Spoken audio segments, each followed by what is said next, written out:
আসসালামু আলাইকুম, সবাই কেমন আছেন? আলহামদুলিল্লাহ আমরা ভালো। আজকে আপনাদেরকে একটা জিনিস দেখাই। দেখেন, বাচ্চারা পড়াশোনার পাশাপাশি নিজের আঙ্গিনা কীভাবে পরিষ্কার করে। এই সবাই একটা একটা করে পলিথিন নিয়ে বের হয়েছে।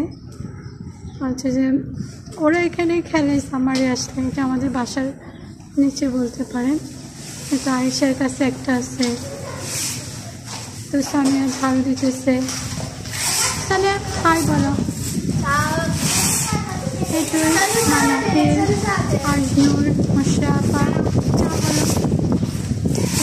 আপনারা এভাবে আপনাদের আঙ্গিনা পরিষ্কার করেন, বাচ্চাদেরকে দিয়ে পরিষ্কার করেন, ওরা শিখবে।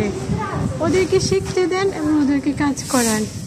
পড়াশোনার পাশাপাশি এই কাজগুলো আমাদের বাচ্চাদেরকে খুব করানো উচিত আমি মনে করি। তো যে যেখান থেকে আমাদের চ্যানেল দেখতেছেন সবাইকে অনেক ধন্যবাদ। প্লিজ সাবস্ক্রাইব করবেন। আসসালামু আলাইকুম।